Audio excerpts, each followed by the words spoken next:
Welcome to Haldar E academy online platform. আমরা class 11-এর second সেমিস্টারের অন্তর্গত সৈয়দ মুস্তাফা আলীর লেখা পঞ্চতন্ত্র গদ্যের অন্তর্গত ছোট যে গদ্যগুলো রয়েছে সেখান থেকে আজ আমরা 25শে বৈশাখ নামে যে গদ্যটি রয়েছে সেই গদ্যটি আজ আমরা পড়ব। এখানে 25শে বৈশাখ বলতে যার কথা আমাদের সবার আগে মাথায় আসে সেটা হলো আমাদের বাঙালির সম্পদ রবীন্দ্রনাথ ঠাকুরের কথা। রবীন্দ্রনাথ ঠাকুরের জন্মদিন হিসাবে আমরা 25শে বৈশাখ দিনটিকেই কিন্তু চিহ্নিত করে থাকি এবং কবি সৈয়দ মুস্তাফা আলীও ব্যক্তিগতভাবে রবীন্দ্রনাথ ঠাকুরকে চিনতেন এবং সেই রবীন্দ্রনাথ ঠাকুরের জীবনী বা তাকে নিয়েই তিনি ভীষণভাবে আপ্লুত ছিলেন। এবং এই গদ্যটি আমরা যদি পড়ি তাহলে আমরা দেখতে পাবো যে রবীন্দ্রনাথকে কেন্দ্র করে সৈয়দ মুস্তাফা আলীর যে মন্তব্য, সৈয়দ মুস্তাফা আলীর যে লেখা সেটা আমরা পড়ব। তো চলো আজকের ক্লাসটি আমরা শুরু করি। তো দেখো, আমরা যদি টেক্সটটা পড়ি তাহলে আমরা বুঝতে পারবো যে সৈয়দ মুস্তাফা আলী রবীন্দ্রনাথ ঠাকুরকে নিয়ে কি লিখেছিলেন।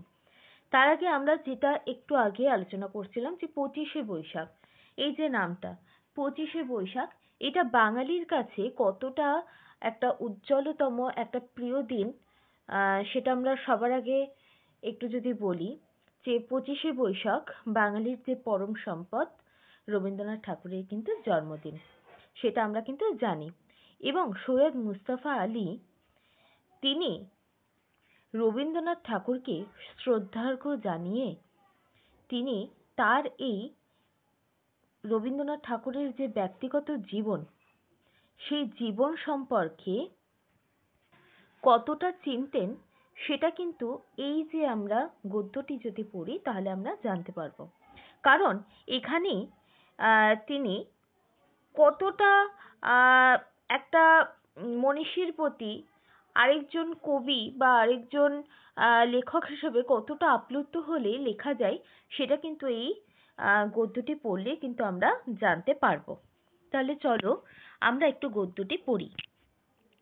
দেখো কি বলেছে, রবীন্দ্রনাথের সাহচর্য পেয়েছিলুম, তাই যদি তাকে ব্যক্তিগতভাবে দেখি তাহলে আশা করি সুশীল পাঠক এবং সুহৃদয়া পাঠিকা অপরাধ নেবেন না। দেখো এখানে সৈয়দ মুস্তাফা আলী কিন্তু পুরো কথাটি বলছেন যে রবীন্দ্রনাথ ঠাকুরের সাহচর্য পেয়েছিলেন। সাহচর্য মানে হচ্ছে সঙ্গ পাওয়া।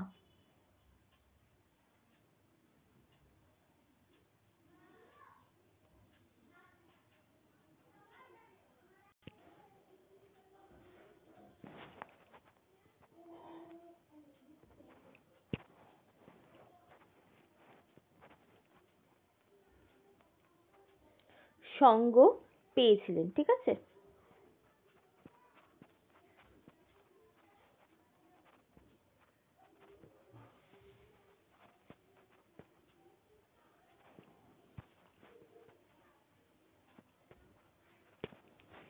এই যে সাহচর্য মানে হচ্ছে সঙ্গ পাওয়া বা সঙ্গ পেয়েছিলেন। কে পেয়েছিলেন? সৈয়দ মুস্তাফা আলী নিজে পেয়েছিলেন। তাই বলছি রবীন্দ্রনাথের সাহচর্য পেয়েছিলুম। রবীন্দ্রনাথের যে সাহচর্য বা সঙ্গ পাওয়া সেটা কে পেয়েছিলেন? সৈয়দ মুস্তাফা আলী পেয়েছিলেন। তাই যদি তাকে ব্যক্তিগতভাবে দেখি তাকে বলতে এখানে রবীন্দ্রনাথ ঠাকুরকে বোঝানো হয়েছে। বলছে তাই যদি তাকে ব্যক্তিগতভাবে, মানে একদম ব্যক্তিগতভাবে বলতে তার দৈনন্দিন জীবনে রবীন্দ্রনাথ ঠাকুর কি করতেন, কার সঙ্গে কি কথা বলতেন, কি লিখতেন, কিভাবে তার জীবন যাপন করতেন, সেই সমস্তটাকেই কিন্তু বোঝানো হয়। সেই ব্যক্তিগতভাবে যদি দেখি তাহলে আশা করি, তাহলে কবি এবার বলছেন, সৈয়দ মুস্তাফা আলী বলছেন যে তাহলে আশা করি সুশীল পাঠক মানে হচ্ছে, সুশীল কথার অর্থ হচ্ছে ভদ্র।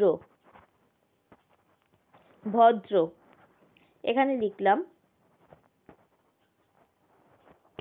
ভদ্র পাঠক সমাজ এবং সহৃদয়া পাঠিকা মানে হৃদয়ের সহিত বর্তমান যিনি, মানে হৃদয় আছে যার, সেই পাঠিকা অপরাধ নেবেন না। কারণ এখানে অপরাধ নেওয়ার কথা কেন বলছেন?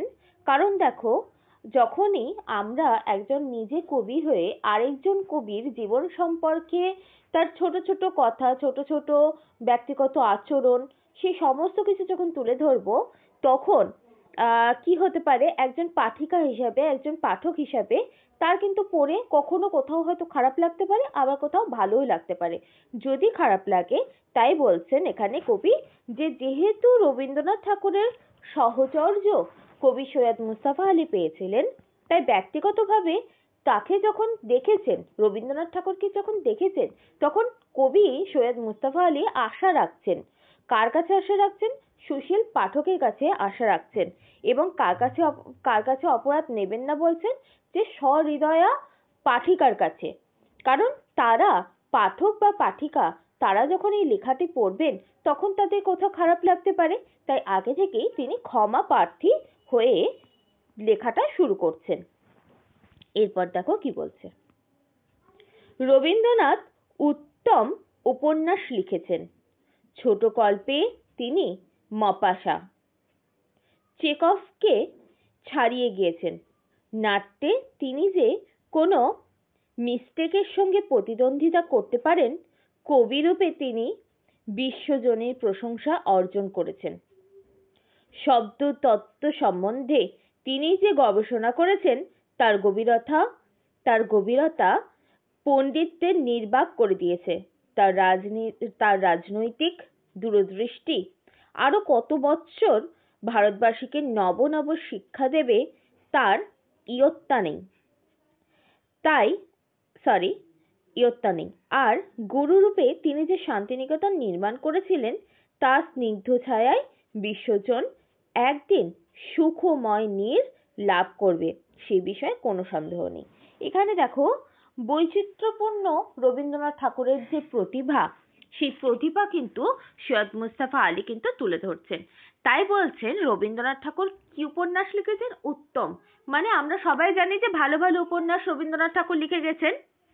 সৈয়দ মুস্তাফা আলী বলছেন যে সৈয়দ মুস্তাফা আলীর যে 25শে বৈশাখ যে গদ্য, সেই গদ্যতেই তাকে উঠে আসছে কি, কার কথা উঠে আসছে? যেহেতু রবীন্দ্রনাথ ঠাকুরের ব্যক্তিগত জীবন নিয়ে এই গদ্যটি তিনি সৃষ্টি করেছেন, তাই বলছেন, দেখো সৈয়দ মুস্তাফা আলী বলছেন কবি উত্তম উপন্যাস লিখেছিলেন। কিরকম উপন্যাস লিখেছেন? উত্তম, মানে ভালো উপন্যাস লিখেছেন। আমরা তো প্রচুর উপন্যাস আমরা পড়েছি রবীন্দ্রনাথ ঠাকুরের। তো সেরকম উপন্যাসগুলো আমরা পড়লে নিজেরাই দেখতে পাবো বা নিজেরাই বুঝতে পারবো যে তিনি কতটা লেখক হিসেবে কতটা দক্ষ শিল্পী ছিলেন। তাই বলছেন, দেখো যেরকম উপন্যাসের কথা তিনি বললেন যে উত্তম উপন্যাস লিখেছেন, সেরকমই বলছে দেখো যে ছোট গল্পে তিনি বলতে রবীন্দ্রনাথ ঠাকুরকে বোঝানো হচ্ছে। তাই বলছে যে ছোট গল্পে তিনি রবীন্দ্রনাথ ঠাকুর মপাসাকে ছাপিয়ে গেছেন বা ছাড়িয়ে গেছেন। এখানে আমরা যদি জানি যে মপাসা হচ্ছেন ফরাসি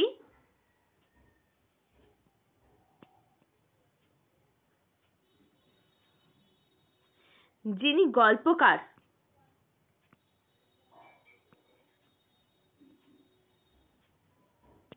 তিনিই হচ্ছেন মপাসা।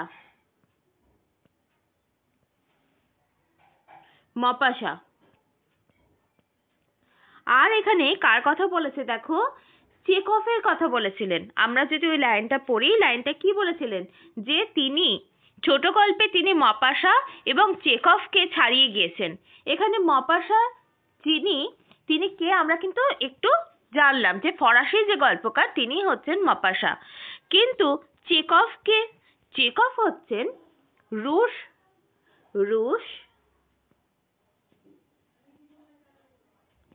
রুশ নাট্যকার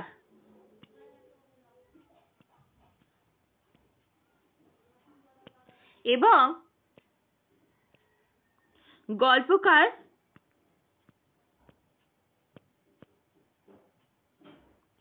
দুটিই ছিলেন চেকভ।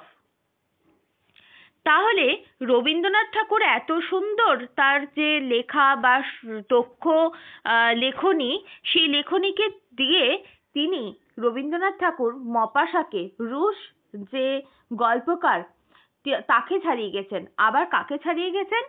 যিনি হচ্ছেন ফরাসি গল্পকার এবং রুশ নাট্যকার এবং গল্পকার, দুজনকেই ছাপিয়ে গেছেন বা ছাড়িয়ে গেছেন। তাই এবার সৈয়দ মুস্তফা আলী বলছেন যে নাট্যে তিনি যে কোনো মিস্টেকের সঙ্গে প্রতিদ্বন্দ্বিতা করতে পারেন, কবি রূপে তিনি বিশ্বজনের প্রশংসা অর্জন করেছেন। শব্দ তত্ত্ব সম্পর্কে তিনি যে গবেষণা করেছেন তার গভীরতা পণ্ডিতদের নির্বাক করে দিয়েছে। কারণ অবশ্যই আমরা রবীন্দ্রনাথ ঠাকুরের যে নাটক, যে ডাকঘর নাটক বলো, রক্তকরবী নাটক বলো, এরকম প্রচুর তিনি নাটক রচনা করেছেন। সেই নাটকগুলোকে যখন আমরা পড়ি তখন কিন্তু তার মধ্যে একটুও কোথাও কিন্তু খুঁত দেখতে পায় না। তাই রবীন্দ্রনাথ ঠাকুর সম্বন্ধে সৈয়দ মুস্তাফা আলী বলেছেন, লিখতে গিয়ে বলেছেন যে নাট্যে তিনি যে কোনো মিস্টেকের সঙ্গে প্রতিদ্বন্দ্বিতা করতে পারেন, কোনো মিস্টেক, কোথাও হয়তো মিস্টেক হচ্ছে, সেটাকে কোথাও গিয়ে হয়তো মিলিয়ে দেওয়া, সেই যে প্রতিদ্বন্দ্বিতা করা, সেই প্রতিদ্বন্দ্বিতা কিন্তু কবি রূপে রবীন্দ্রনাথ ঠাকুর কিন্তু করেননি। কেন করেননি? কারণ কবি রূপে তিনি যে বিশ্বজনের কাছে, এই বিশ্ব জগতের কাছে তার যে প্রশংসা অর্জন করেছিলেন বা তার যে প্রশংসা রয়েছে, সেটার সঙ্গে তিনি কোনোভাবেই কিন্তু আপোষ মানেননি কোনো কিছুরই। তার জন্য তার লেখাটিকে ক্রমে ক্রমে তিনি উন্নত থেকে উন্নততর বা উন্নতশীল করে গেছেন। রবীন্দ্রনাথ ঠাকুর বলছে শব্দতত্ত্ব সম্বন্ধে তিনি যে গবেষণা করেছেন, শব্দতত্ত্ব সম্পর্কে তার যে গবেষণা, অর্থাৎ তিনি যে গবেষণা করেছেন, রবীন্দ্রনাথ ঠাকুর যে গবেষণা করেছিলেন, তার যে গভীরতা, মানে একটা শব্দের যে কতটা বড় গভীরতা হতে পারে, সেই রবীন্দ্রনাথ ঠাকুরের সেই নাটক বা সেই উপন্যাসে ব্যবহৃত না হলে আমরা হয়তো জানতেই পারতাম না।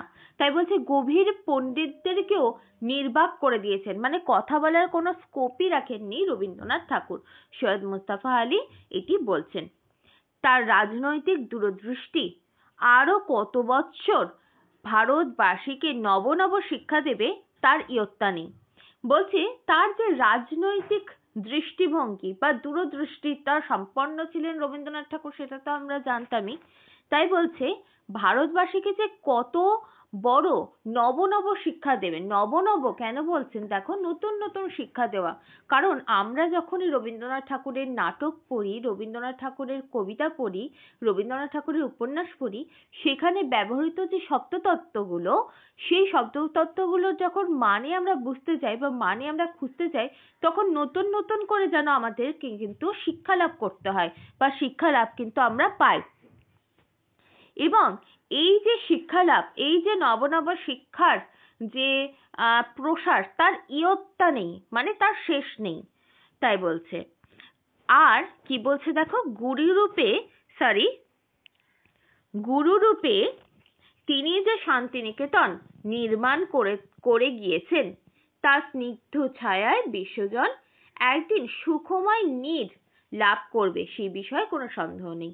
এবার সৈয়দ মুস্তাফা আলী তার যে লেখা, রবীন্দ্রনাথ ঠাকুরের যে লেখা, রবীন্দ্রনাথ ঠাকুরের যে সুদক্ষ, কতটা তিনি রাজনৈতিক দূরদর্শিতা সম্পন্ন ছিলেন, বা তার লেখনীর যে ধরন, তার শব্দতত্ত্ব, এই সম্বন্ধে বলার শেষের পর এরপর তিনি আসছেন যে গুরু রূপে, একজন প্রকৃত গুরু হিসাবে রবীন্দ্রনাথ ঠাকুর তিনি যে শান্তিনিকেতন নির্মাণ করেছিলেন তার শিষ্যদের জন্য, সেই যে নির্মাণ, তার স্নিগ্ধ ছায়ায়, শান্তিনিকেতনের যে পরিবেশের যে স্নিগ্ধ ছায়ায়, সেখানের কালচার, সেখানের সংস্কৃতির যে স্নিগ্ধ ছায়ায় বিশ্বজন, এই বিশ্ব, গোটা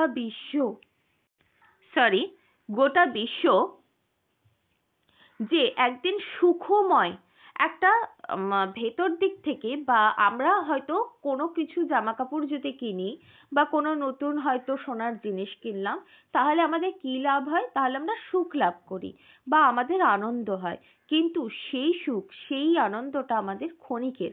কিন্তু রবীন্দ্রনাথ ঠাকুর তিনি যে সৃষ্টি করে গেছেন, সেই সৃষ্টি আমরা যতদিন পড়বো, যতদিন আমরা বেঁচে থাকবো, ততদিন কিন্তু সেই সৃষ্টি কিন্তু চলতে থাকবে।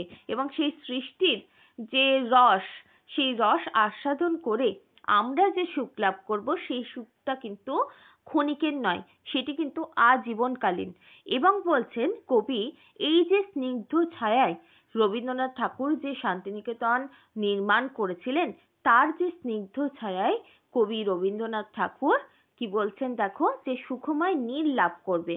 বলছে তার শিষ্যরা, বিশ্বজন তার শিষ্যরা সেই যে স্নিগ্ধ ছায়ায় যে বড় হয়েছেন, আস্তে আস্তে শান্তিনিকেতনের কালচারিত হয়ে বড় হচ্ছেন।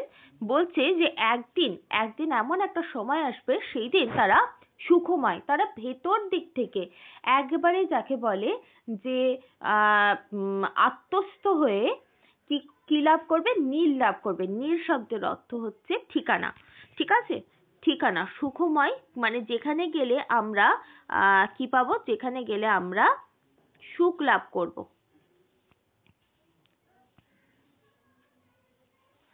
ঠিকানা লাভ করব, সুখের ঠিকানা লাভ করব। সেই সুখের ঠিকানার সন্ধানে যেন গোটা বিশ্বের চরাচরের যে লোক, গোটা বিশ্ব চরাচরের যে মানুষ, তারাও যেন সেই সুখ লাভ আস্বাদন করার জন্য কোথায় ছুটে যাবেন, শান্তিনিকেতনে ছুটে যাবেন। আর সেই যে লাভ করার যে একটা পদ্ধতি বা সময়, সেটা একেবারেই কিন্তু আমরণ। মানে যতদিন পৃথিবী থাকবে, ততদিন শান্তিনিকেতন থাকবে, ততদিন রবীন্দ্রনাথের সৃষ্টি আমাদের সকলের মুখে মুখে মুখে মুখে কি থাকবে, বেঁচে থাকবে, যে জীবিত থাকবে। কবি অমর হয়ে থাকছেন। তাই বলছি, এই বিষয়ে কিন্তু কোনো সন্দেহ নেই। এই বিষয়ে সৈয়দ মুস্তাফা আলী বলছেন, রবীন্দ্রনাথ ঠাকুর আমাদের যে সুখ দিয়ে গেছেন, সেই সুখ আমরা যদি লাভ করার ক্ষমতা রাখি, তাহলে আমরা যখন লাভ করব, তাহলে সেই যে আমরা সুখ লাভ করছি, সেটার যে কোথায় শেষ, কোথায় তার যে সীমা, সেটা যেন আমরা দেখতে পাচ্ছি না। তাই বলছে, সেই বিষয়ে কিন্তু সৈয়দ মুস্তাফা আলী কোনো সন্দেহ নেই যে বিশ্ব চরাচর যতদিন থাকবে, বিশ্বে ভুবনে যতদিন লোকজন থাকবে, ততদিন রবীন্দ্রনাথ থাকবেন, ততদিন শান্তিনিকেতন থাকবেন। এবং শান্তিনিকেতনের যে সুখ, যে ছায়া, যে স্নিগ্ধ ছায়া, সেই ছায়াতে কিন্তু বড়ও হবে সেই ছাত্রছাত্রীরা। তাই রবীন্দ্রনাথ ঠাকুর সম্বন্ধে সৈয়দ মুস্তাফা আলী এই মন্তব্যটি করলেন। এবং এই যে প্যারাগ্রাফ থেকে, এই যে রবীন্দ্রনাথ ঠাকুরের সেই প্যারাগ্রাফ থেকে কিন্তু আমরা জানতে পারছি কি, বৈচিত্র্যময় রবীন্দ্রনাথ ঠাকুরের যে প্রতিভা, বৈচিত্র্যময়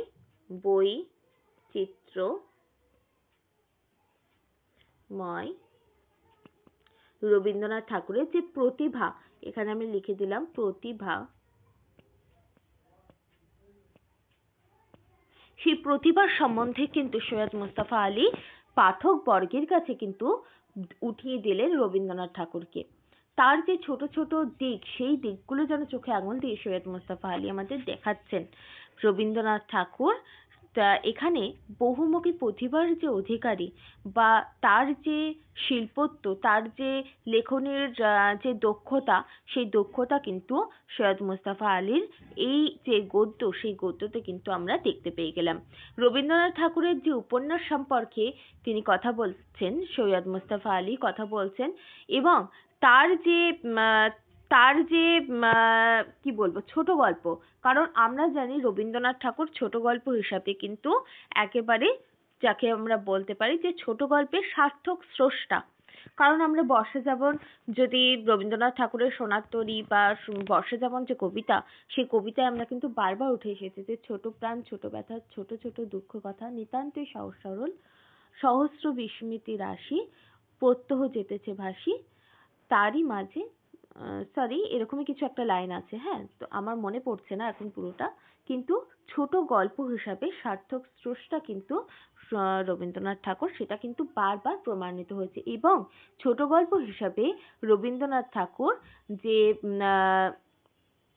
কতটা দক্ষ শিল্পী, তিনি রুশ যে নাট্যকার বা রুশ গল্পকার, তারপরে ফরাসি গল্পকারকেও কিন্তু ছাপিয়ে গেছেন। তাই বলছে তার যে লেখনী স্পর্শ, তার যে লেখনীর দক্ষতা, সেই দক্ষতা যেন বিশ্বজনের কাছে প্রশংসা অর্জন করেছেন, এবং সেই প্রশংসা কিন্তু এককালীন প্রশংসা নয়, সেটি কিন্তু আমরণ প্রশংসা। রবীন্দ্রনাথ ঠাকুর সম্পর্কে সৈয়দ মুস্তাফা আলী আরো বলছেন যে শব্দতত্ত্বের যে গবেষণা একটা শব্দকে একাধিক মানে বা একাধিক অর্থ প্রদান করেছেন রবীন্দ্রনাথ ঠাকুর তার বিভিন্ন লেখার মাধ্যমে। বিভিন্ন লেখাতে উঠে আসছে একই হয়তো শব্দ, কিন্তু সেই শব্দের আলাদা আলাদা আলাদা আলাদা কিন্তু অর্থ রবীন্দ্রনাথ ঠাকুর কিন্তু এখানে দেখিয়েছেন। এবং তার যে প্রতিষ্ঠিত যে নির্মাণ, সেই নির্মাণ কার্যে যে শান্তিনিকেতন গড়ে উঠেছিলেন, তারই স্নিগ্ধ ছায়া, তারই কালচারে, তারই সংস্কৃতিতে আমরা যেন এখনো নিজেকে কিন্তু গড়ে তুলতে পারছি। সেই স্নিগ্ধ ছায়া যে কোথায় শেষ, কোথায় তার সীমা, সেটা কিন্তু কোথাও গিয়ে রবীন্দ্রনাথ ঠাকুর সম্বন্ধে সৈয়দ মুস্তাফা আলী বলছেন যে কোথায় এর শেষ আমরা কিন্তু দেখতে পাচ্ছি না। এবং এর যে স্নিগ্ধ ছায়ায় আমরা কিন্তু একটা কোথাও গিয়ে সুখময় নীড় বা একটা ঠিকানা আমরা কিন্তু তৈরি করছি। এইটা রবীন্দ্রনাথ ঠাকুর সম্বন্ধে সৈয়দ মুস্তাফা আলীর যে মন্তব্য, সেই মন্তব্য কিন্তু আমরা দেখলাম। এরপরে প্যারাগ্রাফে দেখো বলছে, আমার কিন্তু ব্যক্তিগত বিশ্বাস, এবার সৈয়দ মুস্তাফা আলী বলছেন যে আমার কিন্তু ব্যক্তিগত বিশ্বাস, কি বিশ্বাস? রবীন্দ্রনাথ এইসব উত্তীর্ণ হয়ে অজরামর হয়ে রইবেন তার গানের জন্য। এবার দেখো, আগের প্যারাগ্রাফটাতেই রবীন্দ্রনাথ ঠাকুরের ছোট গল্প উঠে এলো, রবীন্দ্রনাথ ঠাকুরের উপন্যাস উঠে এলো, রবীন্দ্রনাথ ঠাকুরের শব্দতত্ত্ব সম্পর্কে যে ভান্ডার সেটা উঠে এলো, এবং তার সঙ্গে তার যে সুদক্ষভাবে নির্মাণ করা শান্তিনিকেতন, সেটা সম্পর্কেও কিন্তু একটা তথ্য উঠে এলো। কিন্তু এর পরে সৈয়দ মুস্তাফা আলী রবীন্দ্রনাথ ঠাকুরের আরেকটি যে দিক, সেই দিকের তথ্য যেন আমাদেরকে তুলে দিচ্ছেন, এবং তিনি বলছেন যে তার গানের জন্য তিনি অজরামর কথার অর্থ হচ্ছে অমরত্ব লাভ করা, ঠিক আছে? অমরত্ব পান বা অমরত্ব দান করছেন, হ্যাঁ, অমরত্ব মানে কবি রবীন্দ্রনাথ ঠাকুরের যে কি বলবো, তার যে সৃষ্টি, তার যে প্রতিভা, সেটা যেন রবীন্দ্রনাথের গানেও আমরা দেখতে পাই। বিভিন্ন গানে রবীন্দ্রনাথ ঠাকুরের যে গানের মাধ্যমে শুধু যে তার বিরহ বা ভালোবাসা উঠে এসেছে তা নয়, তিনি প্রকৃতি প্রেমিক গান করেছেন, তিনি কোথাও গিয়ে একটা আধ্যাত্মিক পথের তিনি গান করেছেন, এবং একটা সময়ের পর তিনি আধ্যাত্মিক জীবনের সঙ্গে এতটাই নিজেকে জড়িয়ে দিয়েছিলেন যে তার গানগুলোতে কিন্তু সেই যে ঈশ্বরের সাথে, বা আমরা বলতে পারি যে পরমাত্মার সাথে আমাদের যে আত্মার যে মেলবন্ধন, সেটাও কিন্তু কোথাও গিয়ে তার গানে কিন্তু উঠে এসেছে। আমরা যদি তোমারও অসীমে সেই গানটি যদি শুনি, তাহলে সেই গানটিতেও আমরা দেখতে পাবো কবি রবীন্দ্রনাথ ঠাকুরের যে ঐশ্বরিক যে একটি মেলবন্ধন, একটা জীবাত্মার সাথে একটা পরমাত্মার যে মেলবন্ধন, সেটা কিন্তু এই গানটার মাধ্যমেও কিন্তু উঠে এসেছে। সেরকম প্রচুর গান আছে, আমি হয়তো একটা গানের কথা বলছি, কিন্তু এরকম প্রচুর রবীন্দ্রনাথ ঠাকুরের গান আছেন, এবং সেই গানের জন্য তিনি অমরত্ব পেয়েছেন। রবীন্দ্রনাথ ঠাকুর অমরত্ব পেয়েছেন, সেটি সৈয়দ মুস্তাফা আলী বলছেন যে আমার কিন্তু ব্যক্তিগত বিশ্বাস, এটা সৈয়দ মুস্তাফা আলীর নিজস্ব বিশ্বাস, ব্যক্তিগত বিশ্বাস। কি বিশ্বাস? যে রবীন্দ্রনাথ এইসব উত্তীর্ণ হয়ে, এই যে গান, এই যে কবিতা, এই যে ছোট গল্প, এই যে সপ্তভাণ্ডার, এই যে শান্তিনিকেতন গড়া, বা এই যে উপন্যাস, নাটক, এইগুলোর পরবর্তী থেকেও বা এইগুলোকে উত্তীর্ণ হওয়ার পরও তিনি অমর হয়ে রয়েছেন কিসের জন্য? তার গানের জন্য। রবীন্দ্রনাথ ঠাকুর গানের জন্য বিখ্যাত হয়েছেন, বা আমরা বলতে পারি অমরত্ব প্রদান হয়েছে রবীন্দ্রনাথ ঠাকুরের ওপর। সেটা সৈয়দ মুস্তাফা আলী তার লেখা পঁচিশে বৈশাখ যে গদ্য, যেটি পঞ্চতন্ত্র গদ্যের অন্তর্গত, সেই গদ্যতে কিন্তু তুলে ধরেছেন। কারণ এখানে রবীন্দ্রনাথ ঠাকুরের ব্যক্তিগত জীবন সম্পর্কেই ছোট ছোট তথ্য, ছোট ছোট দিক সৈয়দ মুস্তাফা আলী দেখিয়েছেন, এবং তিনি বারবার সেই জন্যই গদ্যটি শুরু করার আগেই সুশীল পাঠক এবং সহৃদয়া পাঠিকার কাছে কিন্তু ক্ষমা প্রার্থী হয়েছেন, যে কোথাও যদি ভুল ত্রুটি হয় তারা যেন কিছু মনে করবেন না বা অপরাধ নেবেন না। কেন কি একটা মানুষের বা একটা মনীষীর আমরা যখন কোনো দিক আমরা দেখাবো, সেই দিকে হয়তো ভালো দিকটা 5টা দেখালো, একটা হয়তো কোথাও হয়তো খারাপ দিক হয়তো উঠে আসতেই পারে। সেই খারাপ দিকটা নিয়ে যেন সুশীল পাঠক বা সহৃদয় পাঠিকা যেন কিছু না মনে করেন, সেই জন্যই অপরাধ না নেওয়ার কথা সৈয়দ মুস্তাফা আলী বারবার কিন্তু বলে গেছেন। এরপরে পরের স্ট্যান্জাতে দেখো আমরা বলছি, সুরের দিক দিয়ে বিচার করব না। রবীন্দ্রনাথ ঠাকুরের শুধু যে গানের যে সুর, সেই সুর দিয়ে বিচার না করার কথা বলছে। সুহৃদয় বলছে, সুহৃদয় শান্তিদেব ঘোষ তার রবীন্দ্রসঙ্গীতে এমন কোনো জিনিস বাদ দেননি যে সম্বন্ধে আপনি, আমি আর 5জন কিছু বলতে পারি।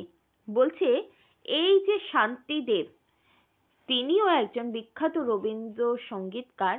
তিনিও বলছেন যে রবীন্দ্রসঙ্গীতে তারও মন্তব্য এখানে, যে রবীন্দ্রনাথ ঠাকুর এমন কিছু বাদ দেননি যে আমি আপনি তো বাদ, অনেক দূর, আরো 5জন সে কিছু বলতে পারে। মানে তিনি এমন কোনো দিক ছাড়েননি, রবীন্দ্রনাথ ঠাকুর এমন কোনো দিক স্পর্শই করেননি যে সেই দিকটিকে তুলে ধরে আমি আপনি বা 5জন কথা বলতে পারি। তাই বলছেন 25শে বৈশাখ গদ্যে যে সুরের দিক থেকে বিচার করব না। সুর, তাল এগুলো কবি রবীন্দ্রনাথ সম্বন্ধে বিচার্য নয়। বলছি সুরের ওপরে, সুরের দিক থেকে আমি বিচার করব না রবীন্দ্রনাথ ঠাকুরকে। বলছেন যে রবীন্দ্রসঙ্গীতে এমন কোনো দিক, এমন কোনো পর্যায়ে তিনি বাদই দেননি যে পর্যায়ে আর 5জন কিছু মন্তব্য করতে পারে। আমি বিচার করছি, কিংবা বলুন মুগ্ধ হয়ে ভাবি যে কতগুলি অপূর্ব গুণের সমন্বয় হলে পর এইরকম গান সৃষ্টি হয়। বলছে আমি একজন বিচারক হিসাবে, এই যে শান্তিদেব ঘোষ তিনি বলছেন আমি একজন বিচারক হিসাবে আমি বিচার করছি। বিচার করছেন, কি বিচার করছেন? যে কত গুণ সমন্বয় হলে এরকম গান সৃষ্টি হয়। যে গান আমাদেরকে কি করে? গান আমাদেরকে কাঁদায়, আবার আমাদেরকে হাসায়ও, বা আমাদেরকে ভালো লাগা তৈরি করে। তাই বলছেন যে আমি বিচার করছি, কিংবা বলুন আমি মুগ্ধ হয়ে ভাবছি। সুহৃদ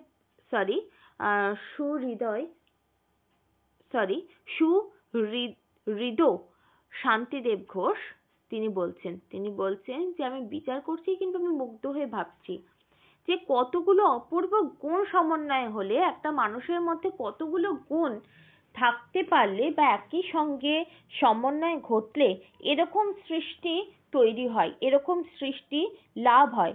তাই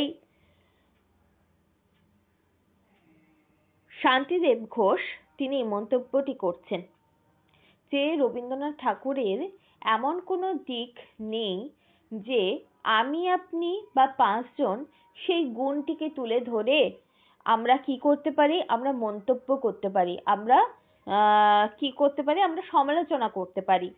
সেরকম কিন্তু এমন কোনো দিকই তিনি তুলে ধরেননি, বরঞ্চ তিনি অপূর্ব গুণের সমন্বয়, একজন অপূর্ব গুণের সমন্বয় না হলে এরকম সৃষ্টি করতে পারেন না। এই যে ডাকঘর নাটক আমরা যদি দেখি, বা আমরা যদি রক্তকরবী নাটক দেখি, বা আমরা রবীন্দ্রনাথ ঠাকুরের আরো যে নাটক রয়েছে, আরো যে উপন্যাস রয়েছে, ঘরে বাইরে, চোখের বালি, বা আরো প্রচুর তিনি চতুরঙ্গ, প্রচুর তিনি যে উপন্যাস, নাটক, কবিতা লিখে গেছেন, সেই যে সেই যে কবিতা, সেই যে নাটক, সেই নাটকে ব্যবহৃত যে শব্দ আমরা যখন পড়ি, সেই সেই যে শব্দভাণ্ডারের যে মানে, সেই মানে যেন এক এক জায়গায় এক এক রকম অর্থ প্রদান করছে। মানে একটা মানুষের মধ্যে কতটা গুণ সমন্বয় হলে তিনি একই শব্দ নিয়ে খেলা করতে পারেন বিভিন্ন বিভিন্ন কবিতা, গান, নাটক, আহ উপন্যাসে, কিন্তু তার অর্থ আলাদা আলাদা দাঁড়ায়, একই অর্থ কিন্তু দাঁড়াচ্ছে না, আলাদা আলাদা অর্থ দাঁড়াচ্ছে। এবং তার থেকেও বড় কথা, তার যে গান, সেই গান যেন অমরত্ব দান করেছেন রবীন্দ্রনাথ ঠাকুরকে। কোথাও তার গানের মধ্যে উঠে এসেছে বিরহ, তার যে প্রিয়জনের সঙ্গে তার যে বিচ্ছেদ, সেই বিচ্ছেদ যেমন তুলে ধরেছেন রবীন্দ্রনাথ ঠাকুর তার গানের মাধ্যমে, তেমনি গানের মাধ্যমে তার যে প্রেম, তার যে প্রকৃতির প্রতি ভালোবাসা, প্রকৃতি প্রেম, মানব হৃদয়ের প্রতি প্রেম, সেটাও কিন্তু তুলে ধরেছেন তার গানের মাধ্যমে, বা সৃষ্টি হয়েছে, বলা বাহুল্য যে সৃষ্টি হয়েছে। এছাড়াও এমন একটা পর্যায়ে রবীন্দ্রনাথ ঠাকুর গিয়েছেন যেখানে করে রবীন্দ্রনাথ ঠাকুর যেন জীবাত্মার সাথে পরমাত্মার একদম মেলবন্ধন ঘটিয়ে দিয়েছেন তার গানের মাধ্যমে। সেই গানগুলো আমরা দেখলেই আমরা বুঝতে পারি, বা শুনলে আমরা বুঝতে পারি।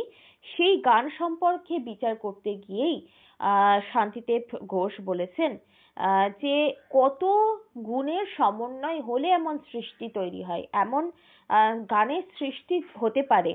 সেই কথাটা কিন্তু এই শান্তিদেব ঘোষ বিচার করতে গিয়ে, বা বলেছেন যে মুগ্ধ হয়ে শুনতে গিয়ে কিন্তু বলেছেন। তারপরে দেখো কি বলছে, সামান্য যে 2-4টে ভাষা জানি, তার ভেতর আমি চিরজীবন যে রসের সন্ধান করছি, সে হচ্ছে গীতিরস। এরপর দেখো কি বলছে, শান্তিদেব ঘোষ বলছেন যে আমি তো 2-4টে ভাষা জানি, রবীন্দ্রনাথ ঠাকুরের মতো এত বড় আমি সৃষ্টি নই, বা সৃষ্টি নয়, স্রষ্টা নই। আমি 2-4টে ভাষা জানি, এবং সেই ভাষা থেকেই আমি কি করছি, চিরজীবন যে রসের সন্ধান করছি, সেটা কি রস? সেটা গীতিরস। সেটা হচ্ছে গীতিরস। সেই রস আস্বাদন করতে কবি শান্তিদেব ঘোষ, বা কবি বলা ভুল, রবীন্দ্র সঙ্গীত হিসাবে, সঙ্গীতকার হিসাবে শান্তিদেব ঘোষ তিনি এই রসের সন্ধান করছেন। এরপর দেখো কি বলছে, সেলি, কিটস, গ্যাটে, হাইনে, হাফিজ, আত্মার, কালিদাস, জয়দেব, গলিব, জোগ, এদের গান বলুন, কবিতা বলুন, সবকিছুর রস আস্বাদন করে এই জীবন ধন্য মেনেছি, কিন্তু সঙ্গে সঙ্গে বারবার বলেওছি। কি বলেছেন সেটা আমরা পরে দেখছি। দেখো এখানে সেলির কথা উঠে আসছে। সেলি হচ্ছেন ইংরেজি কবি। একজন ইংরেজ কবি হিসাবে সেলির নাম কিন্তু যথেষ্ট জনপ্রিয়তা অর্জন করেছেন। কিটসও তাই। একজন ইংরেজি কবি হিসাবে তার যে কবিত্ব, সেটা কিন্তু বারবার উঠে এসেছে তার কবিতাতে, তার গানে। তাই বলছি ইংরেজি কবি সেলি, কিটস। তারপরে দেখো জার্মান কবি হচ্ছে গ্যাটে আর হাইনে।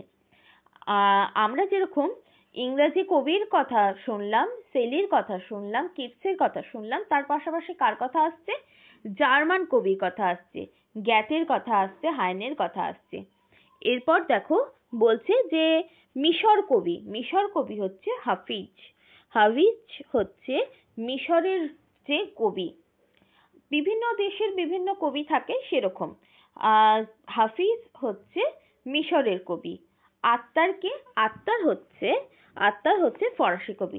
দেখো এখানে দেখো ইংরেজি কবির তাহলে নাম পেলাম কে কে? ইংরেজি কবি হচ্ছে সেলি আর কিটস, এই দুটোই হচ্ছে ইংরেজি কবি।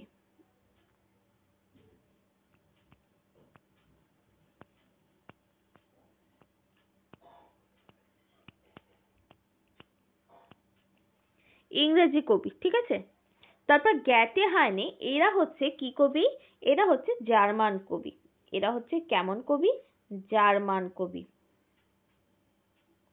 মানে জার্মান দেশের যে কবি, জার্মান দেশের যে কবি সেই হচ্ছে জার্মান কবি। তারপর দেখো হাফিজ, এ কিরকম কবি? এ হচ্ছে মিশরের কবি, মিশর সভ্যতার কবি। তারপর দেখো আত্তারের নাম আসছে। আত্তার কিরকম কবি? তিনি হচ্ছেন ফরাসি কবি, ফরাসি ভাষার কবি। তারপর দেখো জয়দেব কালিদাস, ইনাদের নাম আমরা আগেও শুনেছি এবং আমরা চির প্রচলিত। তারা কবি কালিদাস এবং জয়দেব হচ্ছেন সংস্কৃত ভাষার কবি। ইনারা হচ্ছেন সংস্কৃত ভাষার কবি।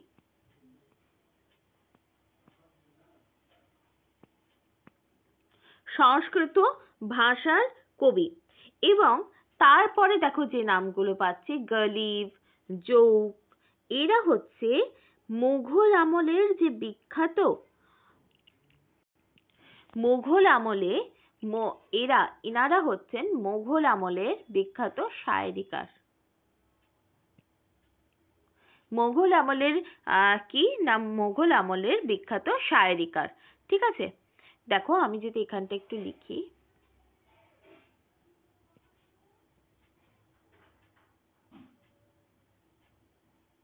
মুঘল আমলের কি বিখ্যাত শায়েরিকার,